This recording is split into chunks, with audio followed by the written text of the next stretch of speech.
Hello, everybody. Welcome to Kenty Prime Time. Paul Kent here once again with my usual guest, Johnny Elias. And our special guest today, Johnny, we've got Jacob Kiraz from the Canterbury Bulldogs. And he's a Lebo, Paul. Oh, yes, he is. Yes. More importantly, though, mate, welcome. Thanks for coming along. Thanks for having me. Oh, yeah, More importantly, though, you're a New South Welshman, mate. So your name's just started to get mentioned in the Origin circle. They picked the team this weekend. Like, how are you feeling about it all now? Yeah, yeah. It's obviously, I'm pretty grateful that my name's getting tossed up. I just do what I can for the Bulldogs, and I just train the hardest I can, play the hardest I can, and yeah, like you said, and yeah, I'm very grateful that my name's in the conversation, and yeah, all I can control is just doing my job for the Bulldogs, and if I get picked, I get picked, which will be a dream come true. Yeah. It's funny, isn't it, when you like before these moments, you sort of have these little feelings of anticipation, and I know, like, are you feeling that? Like, are you sort of a little bit nervous about it? Because you're a genuine chance, because New South Wales, wingers from last year, To'o's just come back from injury. Like there's a little bit of a gap there for you to get in and take a spot at the moment. Yeah. So, are you starting to feel that? If I'm being honest, like I'm not really, in a way. Like I'm not nervous. Like I'm not really thinking about it, to be honest. At the back of my head, yeah, I kind of know, that my name's getting tossed up, and like I said, I'm very grateful for that. But like I literally just I just go out there and do my job for the Bulldogs, and I know if I do my job and do what's best for the team, I think eventually that will just work itself out. But I know that. Yeah, I'm not letting the noise kind of get to me. I'm just just keeping my head level, and and then if it's meant to be, it's meant to be. So yeah, it's. Jacob, I've got to say, you've got to be a big chance. I mean, a real super chance, because your combination with Steve Crichton, right side, correct? And he's going to be the centre for New South Wales. Yeah. So I think they've got to look real close at that club combination. So tell me, you've played, this would be your second year with Crichton, correct? Yeah. On the wing. Do you have it like calls, or do you talk much on the field, or is just idiosyncrasies out there? You both know each other's style. Yeah, 100%. I'm very lucky to play outside someone like Crichton. Now it's our second year, being together, and I think eventually when you play, for a while with each other, you kind of, what he wants. Like I know how he gets the ball. I know where to stand. I don't stand too deep. I know, how it's crazy, but I know how he gets the ball and where he wants me to be. Yeah. And obviously we, me and him study a lot the defense, what they're going to do too. So we do heaps of video together. Yeah, Paul, like Origin, they don't have much time, do they, for for combinations? So that's got to be a big factor. I mean, he's got to have the inside runner to be on that right. I think he's genuine, like a genuine chance, mate. Without really a doubt, we've been pushing for weeks. Lomax is also coming back from injury, and he's right winger, but I think they'll move him to the left. Well, they could. Who knows? Like, you play anywhere in Origin, but thank you. But the point of it all is the club combination with Crichton. Yeah. Okay, he like that's crucial. I think. I think Laurie Day is really looking at that. You're certainly in Laurie's thoughts. I know that. So it's just I suppose it's just getting there now, isn't it? It's just that last little step, and just hopefully things work out. Yeah, the only thing I think that's going to really, really cost you, in all honesty, is if. To'o doesn't play this week. He's got the bye this week. So is if Laurie's content to go in with two wingers from last year with limited game time, I don't know if he will be, though. I really don't think he will be, which puts you in the box seat. He does. So. It does, Jacob. It does. Yeah. No. Yeah. So when you play outside Crichton, talk us through, when you say like that, those little habits like he wears, just talk us through, like, what have you learned from being outside him? What do you look for when he's got the ball and you're coming on? Like, talk us through just the mechanics of that, and take people sort of who aren't aware of, who've never played footy at this level, and certainly, mate, you're in a special position to play outside him because he's going to be something else as a player. Like, what do you look for from him? Yeah. Like, what's he do? Yeah, well, first off, I've never seen someone who does so much video on the opposition. So when you see these things that he does, he already knows what the opposition is doing before, before we get to the game. And that's why it's crucial for me to do the video with him to see what, the winger's doing. Do they jam? So I know to take a step back from him. Like, we're so detailed, especially him. And that's why I'm very lucky. I reckon he's made my career, goes so much better being outside someone like Critter, because he's made my professionalism. He's made, you know, every detail count, man. I never, you know, as a winger, you just think you just stand on the wing and play, but you need to understand how your center wants the ball. You know, it's so crucial. Yeah, but you're a good finisher too, mate. Don't listen yourself in the No. Yeah. So talk us through that, though. When you say the wingers jam and you've got to be a step back. So just like the different scenarios you see, where you sit down and you do your video with him, you're looking at an opposition edge, you're saying, okay, and does he say to you, does he talk you through it? Like just talk us through that little moment there where you're doing video on say, Parramatta or Manly or whoever. Yeah, well, we'll look at the video and we'll see what the defense does usually, and usually lots of teams have the same system, so it doesn't really change. Yeah. So we'll look at that and we'll go off that. But then say mid game happens. See, mid game I'm the eyes for him in a way. I'm the eyes for him. I'm the eyes for CT. So mid game, it happened in the Raiders game. I'll go to the fullback. I'll go to the center. Say, listen, like he's coming hard. He's jamming. Even if we didn't play out the back or so. Yeah. So then that's like in my eyes, that's my job to make his job easier too. Like I gotta help him so he can go do what he does, and that's why I'll go to him and I'll say, Critter, like they're jamming or they're passive on the end of it, and then he gets the ball early, and then they're just going to be passive waiting, and then that's why he does what he does, and that's why when he got the ball, when he's flicking it like this, I told him, bro, run, do not look to pass, because the wingers turned his shoulders, just back yourself and run, like 6'6", 1-on-1, like you back yourself to go, and that's the convos we have, and it's very detailed like that, but I think, like you said, it all starts through training, and then in game you got to be able to adapt, because you watch video, but you never know. Like some teams, some players on the end of line defensively, they change their mind last minute. They might be passive the whole. It's happened. They might be passive the whole 6 rounds, and out of nowhere, because we're going good, they might change it. They might jam Critter. So it's something that we got to adapt on the run. I think that's honestly what we've been doing so better compared to probably last year. Like we've been able to adapt. So that's probably, a good thing, for myself as well, because I'm learning the game a lot in terms of, being able to use like my footy IQ in that way and help, the inside men as well. So what sort of things has he taught you in the 2 years you've been playing with him? Because you're not a, we'll talk a bit about this later, but you haven't always been a winger. Yeah. Your junior career, you played 5'8", and you were sort of started to be recruited as a 5'8". You've moved to centres, and then they put you out on the wing, which you thought that was a bit of a purgatory at the time, didn't you? Wingers is so different these days, I'll tell you that. Honestly, the first thing I remember, even last year, the first thing he actually taught me, and this stuck by me, and he said, never have a weakness on what side you want to play, and never have a weakness what position you want to go to. And because you look at Critter, he's done it in Blues. He's done it in Blues. He's done it in Penrith. If someone is injured, someone needs to be moved, he's the one that's moved. He's the one that's relied on.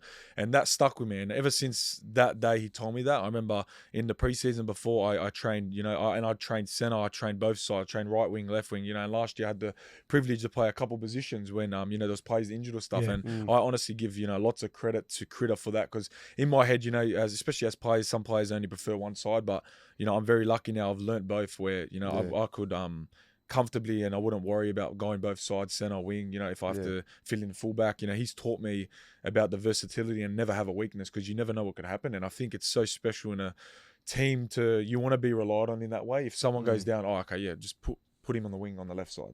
And you don't want the coach to doubt, he only plays right. Like I think that's something he taught me that. And he, I remember at training when I first got there, because I was playing centre last year, played right side, left side. I remember like we would switch centres during preseason to train. He'd be like, "No, get reps at left centre, get reps at right," because you never know. Yeah. So he kind of built that in my game, and thank God now, because if I go to, any position, I wouldn't really, it wouldn't really bother me in a way, because I've got the reps there and I've mastered my mind.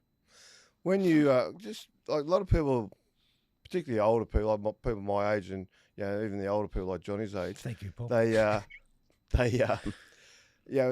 whole left side, right side thing is relatively new to the game. Okay, back in our Johnny's day, inside outside. Centers played the inside outside. Centers. Centers, exactly. But they played both sides of the field. And really the only position at that time that had a strict left and right side was the wingers. And the playmakers, they just floated everywhere. The centers floated both sides of the field. How difficult or how different is it from one side to the other? Like, the fact that you say you've got to master that shows that they are they can be quite different positions. Like what changes when you say go from left centre to right centre or left wing to right wing? Well, I think it's more so, the strengths someone has. So if someone only can palm left and they're strong, like you got someone like I don't know, you got players who have the strongest left palm. Yeah. But if you go to the other side, you can see if there's a left player side, they're holding it with the right hand. Yeah. And, they probably can't switch to the other hand because if you're on the left side, you would obviously want to switch to that hand because, easier. So that's more so, I reckon, as well. And maybe even, especially being some players only right-footed, they only can step off their right better. Like I think it's... And that's why, I was very lucky, even juniors, I played both sides, even when I was a 5'8" back in there, I played left because I was left-footed, but then I played lots of right as well. So I learned to, now I can, it doesn't really bother me what feet I step on. But I think that's what I think. But I think when you're a young age and, you only stay on one side your whole career, I think that's when, it's hard. Like you've played, 8-10 years consistently at one side, one place. Like it's, But you got to, again, like there's no excuse because I think, honestly, you can train. And I never used to be able to hold the ball in my left hand. And again, it's, Critter spoke to me about it because if you see Critter, he could comfortably change the hand. What he'd done with the right, he could do with the left with ease. Like kick off both feet. He taught me to kick off both feet when I was in centre last year. Like how he puts those grubbers through. Like and honestly, it's a good skill to have because you do not want to have a weakness. And if you're on the right side and, you're left-footed, like if you're going, especially as a centre, like because he's left-footed as well, especially as a centre, like he wouldn't be able to put it as good as he can on his right if this defenders come in like that, Like the best thing for him is to put it on his right.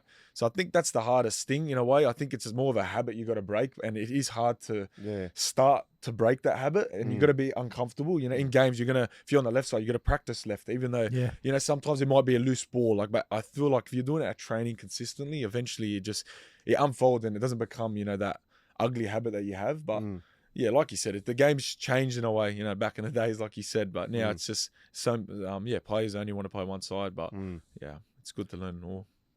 You're talking like an Origin player. I like that. Jago, I really want to go back in time. Growing up, what made you play this game? The reason why I say it is because, as you know, our fathers never played the game. Yeah. And their fathers never played. It's not in our DNA. No. So what you've done, I mean, the Tains and the Greeks also, there's plenty of them about. But what you've done is amazing, I think, because you should be proud of yourself. I mean, to actually go out there and play a game where no one taught us how to play. Yeah. So I think Benny Lai started off, then come Hazem or Mazur, and there's a few after that. You junior football, what made you play the game? Yeah, just mum and dad put us in, but yeah, like you said, dad never played. I think, at school they played for fun, but my dad's dad would not let him play. There you go. That's what it was back then. You turn 15, 16, whatever, you just go work. That's exactly right. It was never rugby league. They wanted to go at the park, play with their mates, and his dad used to laugh at him, saying, "You're not going nowhere," And that's But you fell in love with the game. Yeah, and that's I don't know. My parents put me in when I was 5. I played for St. John's Eagles, my junior club, and honestly, I remember as a kid, my parents always, and that we still say it to this day. I used to be that anxious. I used to cry my head off before going on the field. I never used to want to go on the field. And believe it or not, when I was like 8 or 10, I used to get so excited to get to the game. I get like anxiety and I freak out. And my parents used to say, like, how's this kid going to play? Like, and then eventually, I never got picked for any juniors. I never made Harold Mats and stuff like that. And again, my dad was working hard. My dad never like came to much games. Like he was working hard, and but my dad wasn't like that footy dad that stands there, go. My dad didn't. My dad, like he loved me. He loved I was playing footy, but like he wasn't obsessed in a way, which is just he didn't think you had any ambition to be a first grade player. No, and I always said as a kid, you want to be an NRL player. I remember I said it to my mom one time. Mom sat me down. It was funny as mom sat me down and said, and this was when I was 15, 16, and then mom's like, and we're at my junior club in Punchbowl Park. Yeah. It's like, everyone here, like everyone, maybe 5 people will make it. And, it's crazy to think that because not many make it. And that's why I'm so grateful. And, it's a blessing for me, honestly. I'm very, humbled. And when I look back at that, what my mum said, like, when she first said it, it broke me. I was like, of course. Oh, like, but then mum said it in a way where, it was the facts. Only 2% make it out of whatever it is. And when I look back and it's, she was right. Not many make it. And I'm very grateful that, my parents pushed me. I never made, like I said, junior reps. I never made it. And it broke me at the time. But I honestly think, I wouldn't change it for the thing. I think that's what pushed me to, make it, and that's what pushed me to use my hard work to make it. So yeah. What started for you then, though? Like, where did you go from being there, that not making junior reps? Yeah. Clearly, and look, let's be honest, a lot of junior rep coaches have got no idea. Yeah. You know what I mean? True. They do. The I was amount of blokes that don't get picked. You know, Andrew Johns didn't make the Australian schoolboys. Yeah, Like, I know. Yeah. let's be serious. Yeah. And so they don't always know. But at some point also, like some guys they come in late. You know, they're late developers. 100%. Yeah. And you're sort of taking an unusual route too. Like, just talk us through that. Like, where did you go from being that kid that didn't make junior reps to suddenly you get noticed, and then you went to Cowboys? Yeah, I went to first stop. 100%. Yeah, it was a difficult route. So I played SG ball. I made SG ball. So I tried for SG ball Bulldogs. I didn't make Bulldogs. So like I actually didn't make Bulldogs, and I made Dragons and Roosters. All my mates were going Roosters. I remember my dad came to me and said, "Listen, you go Dragons." They weren't at the time. They weren't a strong team. It wasn't Illawarra, it was Dragons. So they weren't a strong team. But Dad said, "Listen, you go there. You stand out for them. You go by yourself. Don't go where all your teammates are going." Best thing he said, because I was uncomfortable. I didn't want to do that. I wanted to go where my teammates went. Yeah. I went to Dragons by myself, and that was actually the first. That was the first time ever. I remember I played 5'8" and fullback, and that was the first time I remember the coach said, "Okay, all the backs go here." You know when they do that, backs, halves. I went to stand in the halves, and my coach, I remember his name. His name was Mark Russell, at the time, and then he said to me, he laughed at me. He's like, "You're there," because I was pretty tall, lanky. He's like, "No, you're centre." So I ended up playing centre for Dragons. I went 5'8" in and out. I wasn't signed with him, and that's when Cowboys came to the table with pretty good deal that I couldn't really turn back. No one really offered like an NRL contract at the time, and I just turned 18. I think it was my first 2 years was I think Cup. The last year was NRL, so I would have been 21 at the time, where no one really offered an NRL. And at the time I was sitting with Clint Zammit. Brought me in with my parents, and to go to Townsville, especially as a Lebanese person by myself, I know all it's like my grandmother, my tata in Arabic, was like losing it at my mum, saying, "How can you let your son go by himself, live at 18 years old?" But it's something we don't do. But at the time I said, "This is what I want to do. This is my dream," and my mum, and Dad supported that. They said, "You know what, you want to go do your dream? We support you. Go." And I remember speaking to Clint at the time, and I was privileged enough to be in a good team. We had the 21s team who's showing me who's going to be my fullback, and that was Hamiso Tabai at the time, and I was going to be centre there. So he showed me all these players. Jeremiah Nana was on the way up, Griff Neem. So I was lucky. I played with good players, and then COVID happened, and then it was just out of luck. COVID happened, and then the border was shut. I wasn't with the NRL at the time, so do you remember there was a strict bubble? Yeah. They wanted to move me to the bubble. They couldn't because it was so restricted. And then I said, "Okay, well, I'll go back home," because the borders were going to shut. My parents were stressing a bit. So what grade were you playing there? So I was playing. I only played one game of 21s. That was my first. They shut the competition down right after that one game. Yeah, shut the whole comp down except for NRL. Yeah. So then. Well, I'm like, okay, if I'm not here to play footy, I'll go back home, because I'm only here to play footy. Like I'm not gonna go work there. I can work at home. Like I want to play footy, so I go back home, and then I get a call later. My dad gets a call from Clint. So Clint was moving to Newcastle at the time. Yeah, he's a talent sort of. Yeah, so he was moving to Newcastle, and he comes. He's like, "You want to be closer to home?" I was like, "Yeah, what is it?" And then at the time, he was moving to Newcastle. So short story, I went to Newcastle, signed a development deal, top 30. Yep. And then I was at Newcastle for a bit. Things didn't really work out there. I had my first preseason there. Didn't go the way I obviously wanted it to. Like, I'm young. I was 19 at the time, and I wasn't the fittest. And I learned a lot of And then I said, it is what it is. I think we played 10 games and COVID happened again. Whatever. So what went wrong there though? Like, what were you sort of? Like when you say it didn't go your way, was it you just didn't play well yourself? Or I don't think I was playing bad, but I think that first year was a lot of lessons. I played straight away New South Wales Cup, so I only played that 120s games in Townsville. It's only 20s game, I got to play, and then played New South Wales Cup, and that's when I played winger for them. So they put me on the wing first, and at the time, I never winger. I didn't like winger. I wanted to get involved more, and it's so different. Even like 3 years ago, look at like where it is now, and I said, you know what, it is what it is. Going to the wing, well, back now it's so different. Now it's mad. I love it. You used to do more cut-ups in the front row. I love it. But then at the time, I said, you know what, it is what it is. I said, the next year I'm going to come back to preseason, and I'll train off season, put weight on, good weight, like and I did that. Honestly, I remember off season, everyday training. Got back to Newcastle, had the best preseason. I honestly believe I had a very, very good preseason for myself. I believe that. And then at the time, they weren't in preseason, just before Christmas, they didn't want I knew they didn't see me in their plans, and they weren't taking me on camps where top 30s were going on camps. I was a top 30, and then I remember just saying, you know what, I rang my manager at the time and I said, you know what, if at the end, I said at the end of the year, so this is leading into 22, so at the end of the year, can you get me out of here? And then he said, listen, Dogs are keen on you now, but they don't have top 30. I said, yeah, but if NRL, like, yeah, they'll give you NRL, they'll give you 15 weeks. I said, you know what, get me there. I said, I remember I said, get me there. I remember speaking to my parents. My mom at the time said, are you serious? You got top 30? I said, no. If I stay here, they seen what I done. They just don't want me. Like, you know, it is what it is.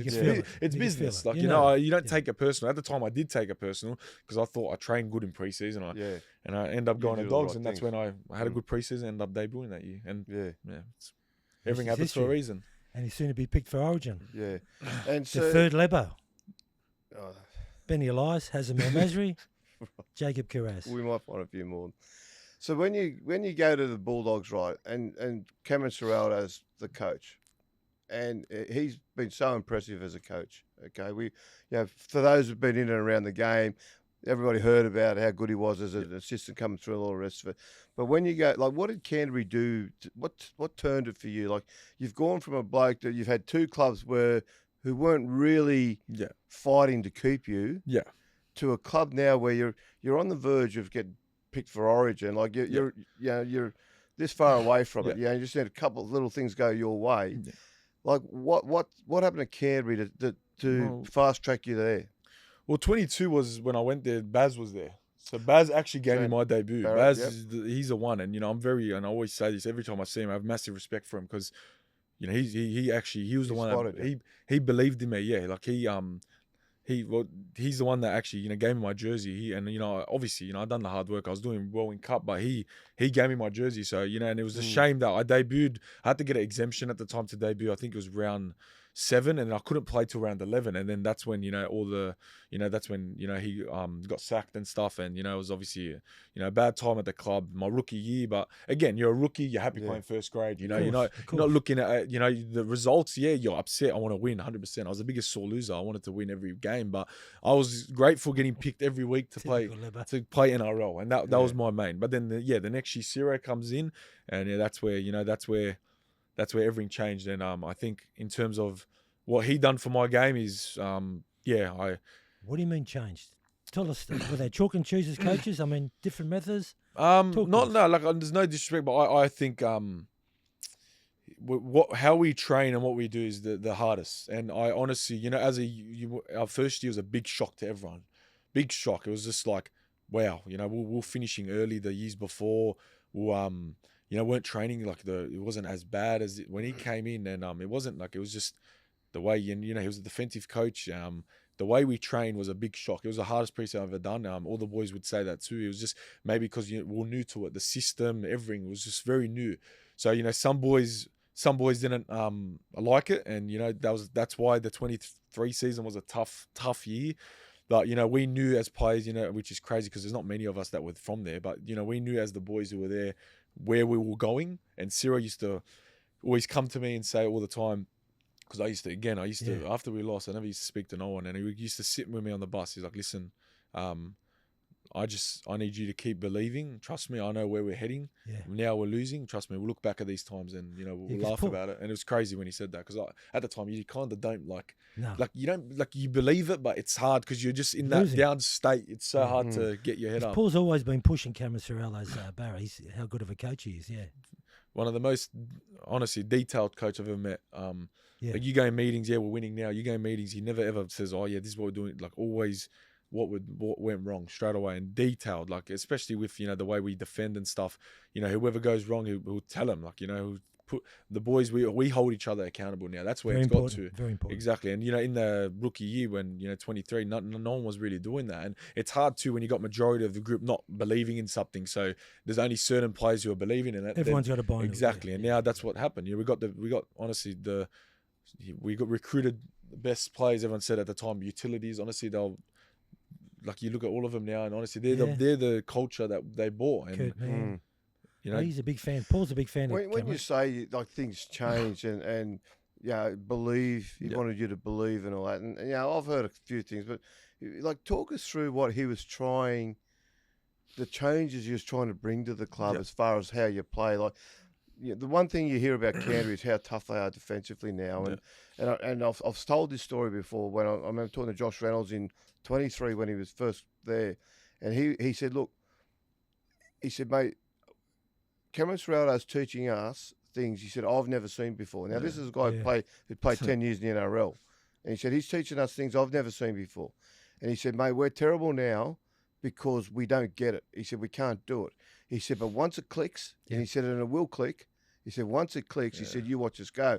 Now, and you say, that's why I got this respect for him as a coach because he knew what worked. He believed in what worked, and he knew that he had to go through a process to teach you blokes how he wanted things done. And you said it earlier that basically most teams defend the same, but you guys defend slightly differently, don't you?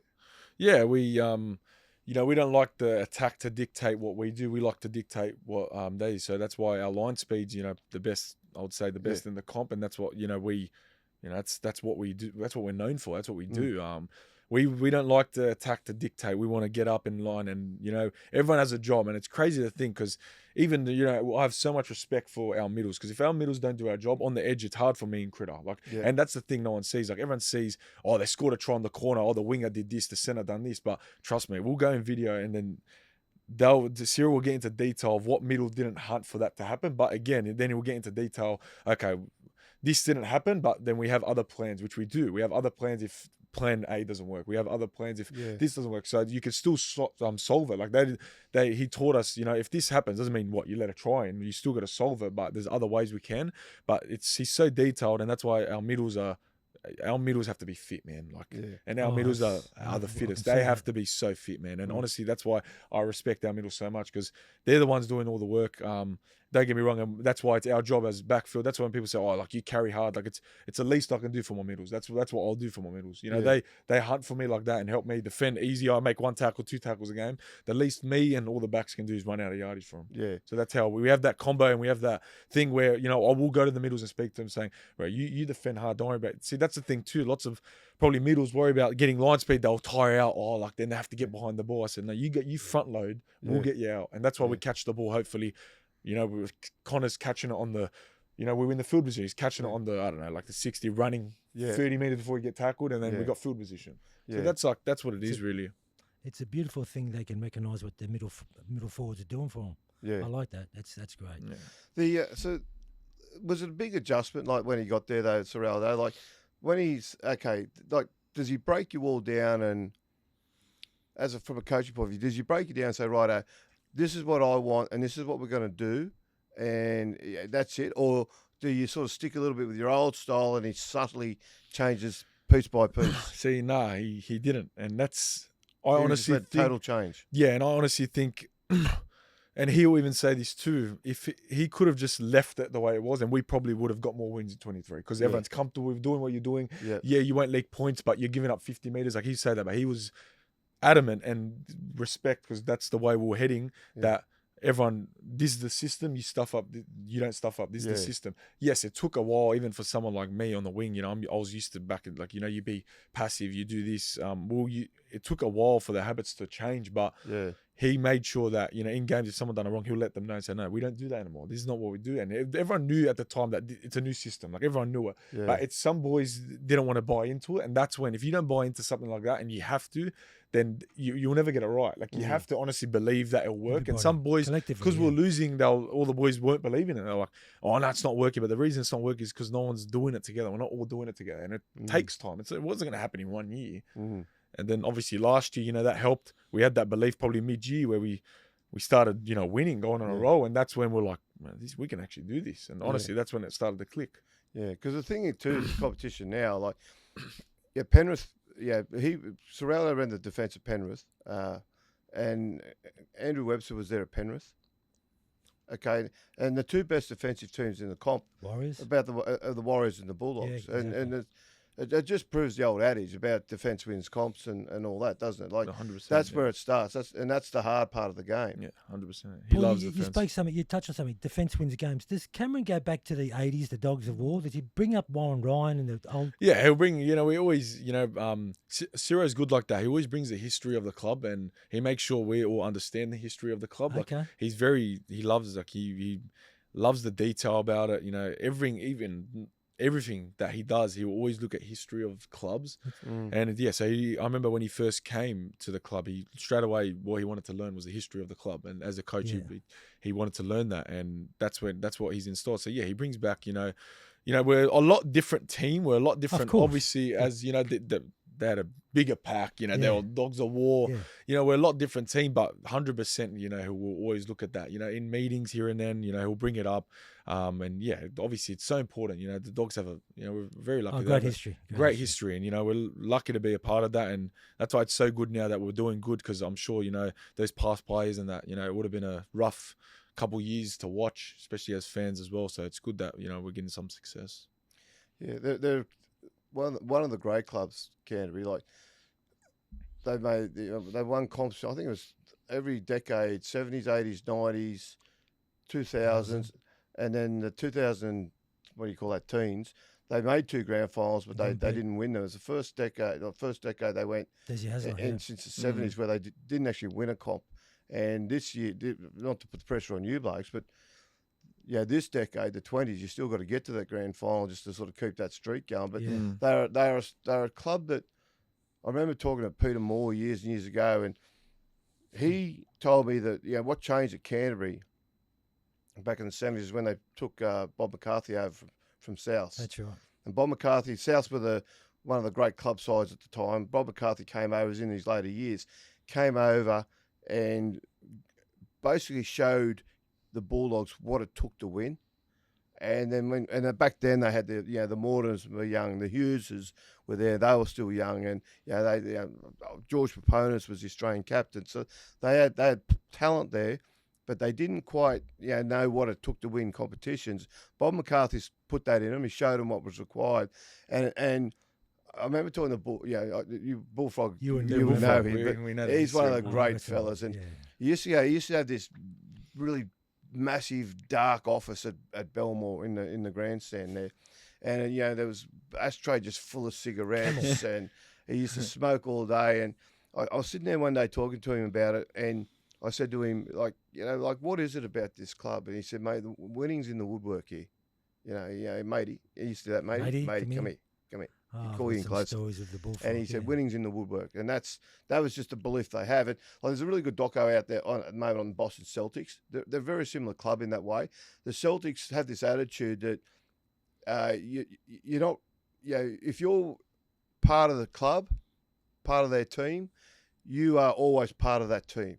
And you can walk into the Boston Garden or wherever, and you are accepted as part of the team because you've been there before. But you have to have won championships there, and they are a similar team.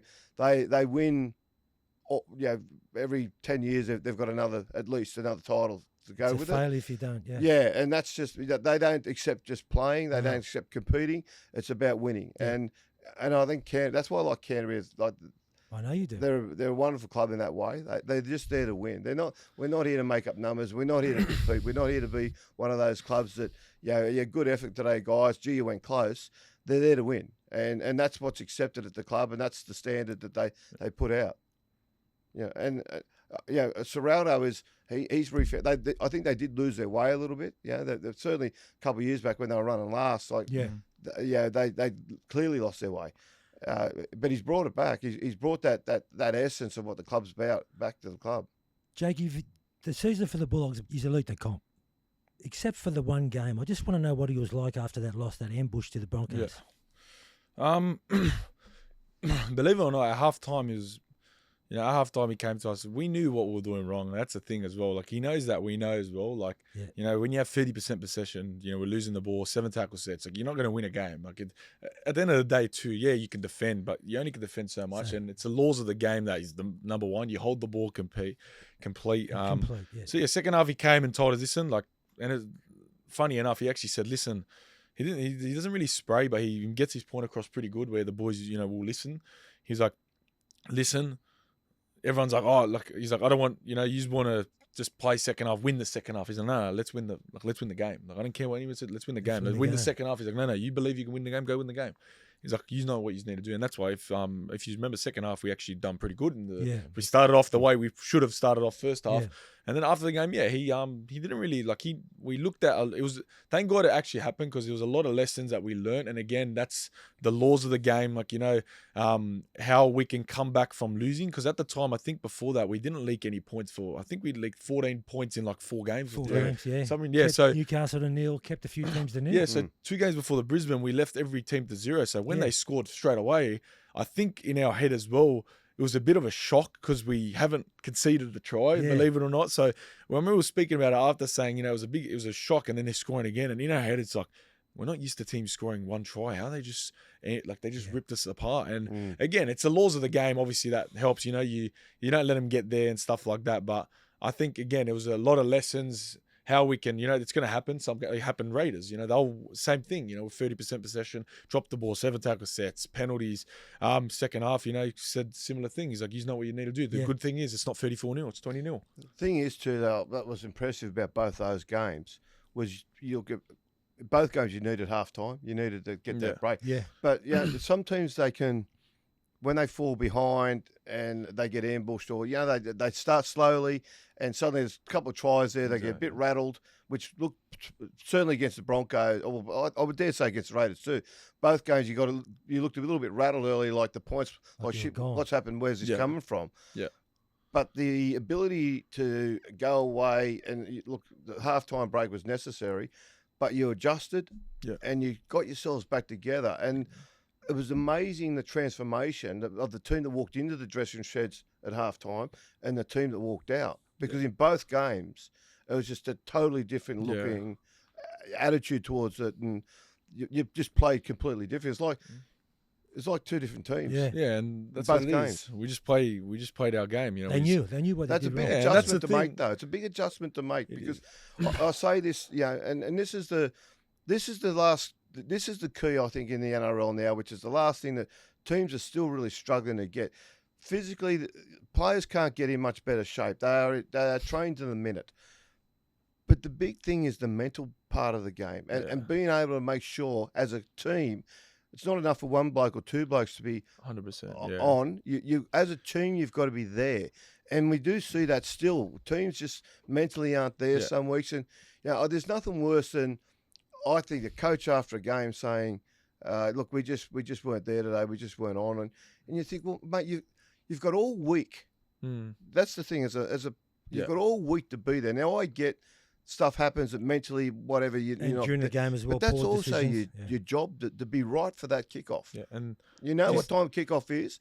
Your job is to be right at that time. Yeah, and touching on that, you know, like you said, the mental side. We do so much, you know, mental. You know, our coach is very big on that. Like, you know, it's you know, whether players make mistakes, some players are different how we react. What we need to. Some players don't like you know, and in a way, I know back then it was a bit different, but some players react differently. Like if someone drops the ball and someone comes sprays them, some players don't react. They don't like that. You know, you gotta understand what your teammates like in a way. Like you know, some players, like when I run, I tell my hooker, I told Reed Marnie and that told me to get up me to run hard. Like I would tell him all the time. I told my hooker, that's what you say to me every time I run. Yeah. You know, some players are a bit different like that, and that's Ciro's brought the mental game to it. And like you said, and it's a good point. Second half going in.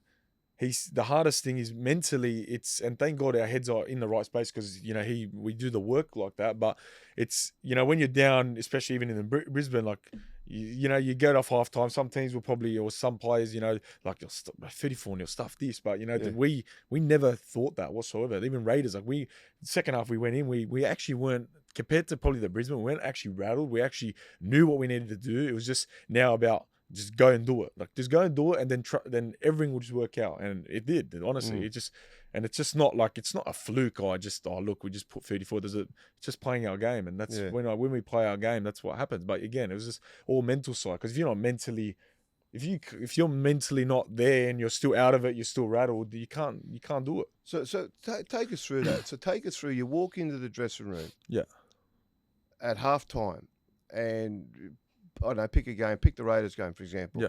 You're down 20-0 and you go, right, how do you, as a team, does it start off with you individually? Does Ciraldo put you all, sit down, spend a minute to yourselves or whatever? Yeah. Like, how does he readjust the mental attitude, firstly of the individual, and then of the team as a collective? Yeah, well, some games are pretty different, but usually when we'll come off a half time, the first thing we actually do would be we'll go sit in our group. So back five sit together, halves sit together, spine, middles go sit together, and we discuss with the players first and the coaches by themselves, like the attacking coach, the hungry, like our transition specials coach. We'll discuss what went wrong, what we need to do, what cues are we seeing, or we'll discuss all that first. So we don't go away from that. We still discuss what we're doing wrong, like in our little groups. Then we'll go sit around the coach. Coach will summarize everything and he'll let us know everything. So that's more what usually happens. And he'll say something like, he'll say, listen, like we can't win games with 30% possession. It's like, it's simple. And it's true. We like, and when I say that, I don't mean in an arrogant way. We know what we need to do, and it's very simple for us. Honestly, it is, but sometimes it doesn't go that way. Like hold the ball. Like no one wants to drop the ball. Like you know what I mean? Like it's like 7 tackle set. Like I'm sure, like Birdo put one the second set. Like I'm sure we don't want to do 7 tackle sets, but sometimes it's the way the game goes, and I think it's a good thing. Obviously, it's a good that it happens now because hopefully later in the year it's lots less like that. Especially when it counts. Like now, okay, we'll go through these lessons, of doing this, but the more we get the reps in, the more, hopefully we have less of the 7 tackle sets. I feel like our discipline has been way better than what it used to be. So that's a good thing that we used to give away so many penalties. So that's a good one. After a game, Jacob, what's the week of the Bulldogs, say a 7-day turnaround? What do you do in that 7 days? Say you play this Saturday, you got to back up and follow on Saturday. Tell us about it. We'll go. So if it's 7 days, I'll give you a 6-day now. Okay. I'll give you so because we like to know.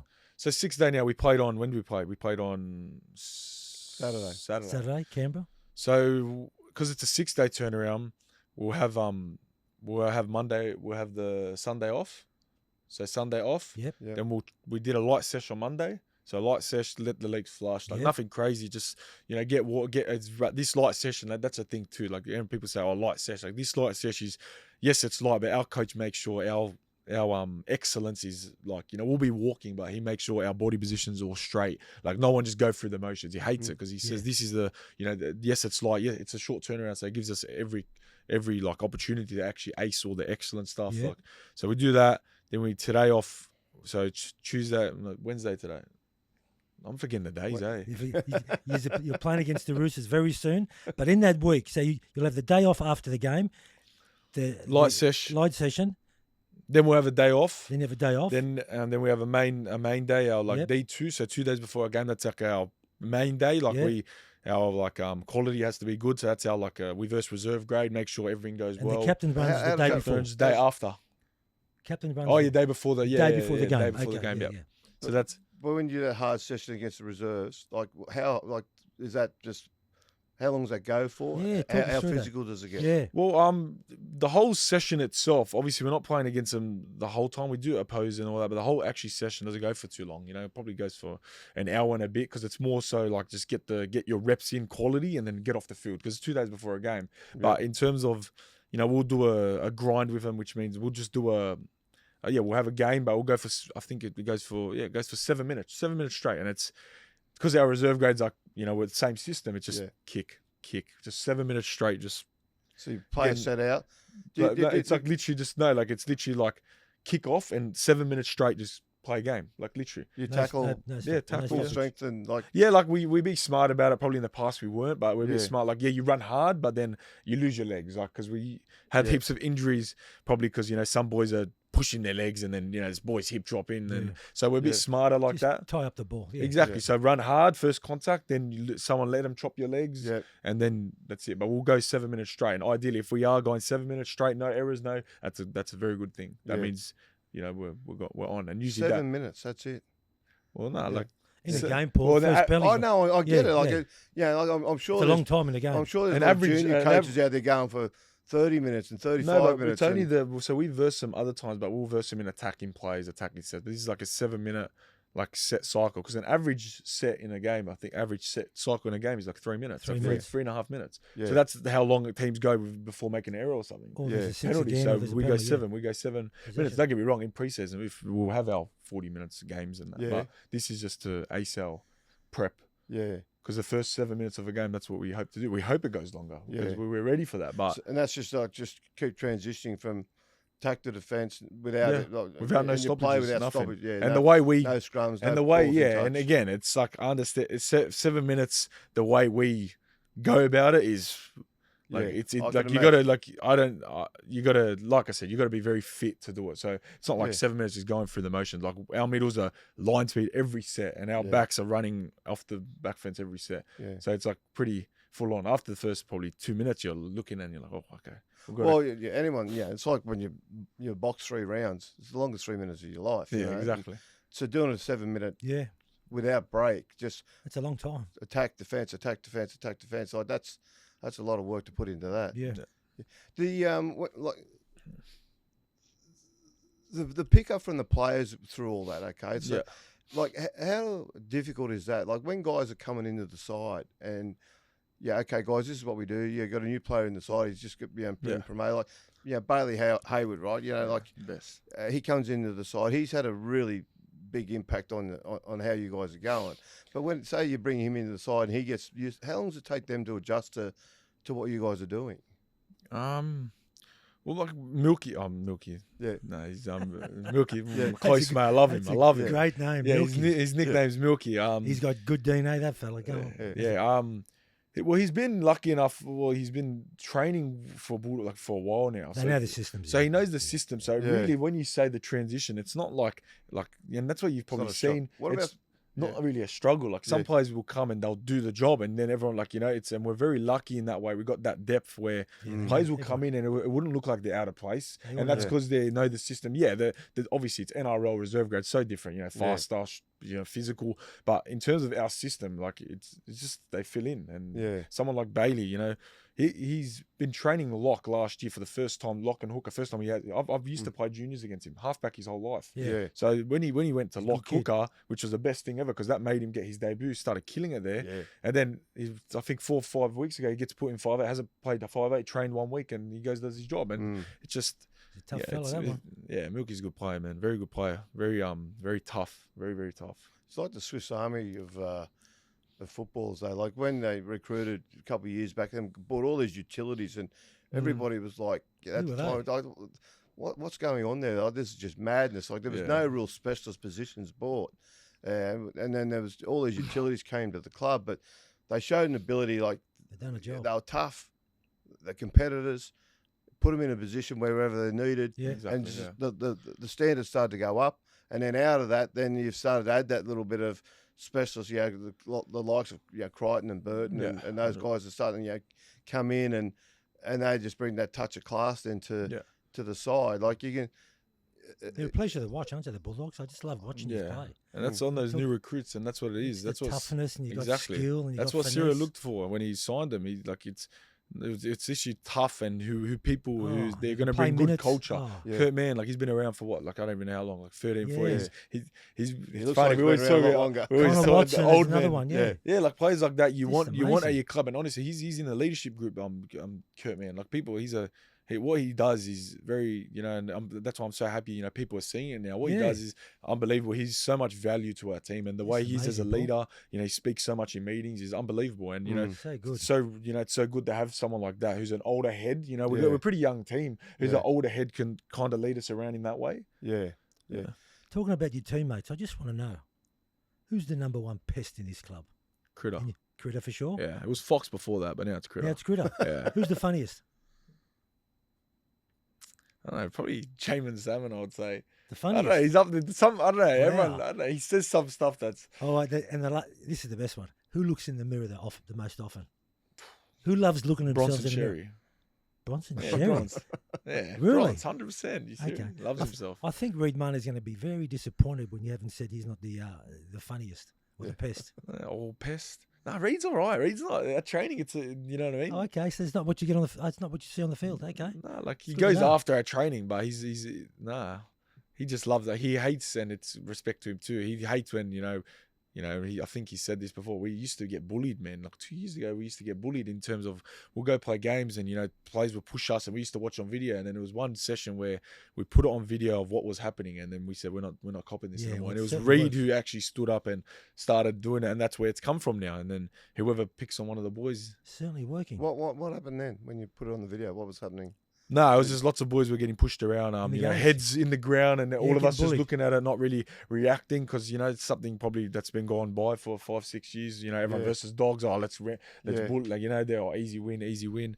So we not anymore. I tell you, one session, Ciro put it in the video of all that happening, and he said, "You let your teammates do that." He's like, "We don't do that anymore." He's like, "If anyone does it now," he's like, don't throw punches, but don't let your teammate get picked on. Don't are you serious? It's your brothers. You're gonna let your brothers. And ever since that day, it's stuck with us. And it was Reed, the first person who actually saw something and he reacted to it. And that's it. Ever since that day, we don't cop that anymore. Appreciate it. That's good. That's nice. What a great insight, eh, Paul? The Bulldogs, great, love it.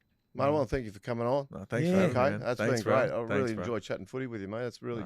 And look, we don't know Origin, mate. Wish you all the best. No, thanks, bro. I know you're this close, and if you don't get there, don't let the disappointment knock you down, because you're not far away, thanks, and you'll get there eventually. I'm sure of that. So, mate, all the best. Thanks for coming on. I really appreciate it. Thanks, Thank you, Jacob. Thanks, I will. Thank you.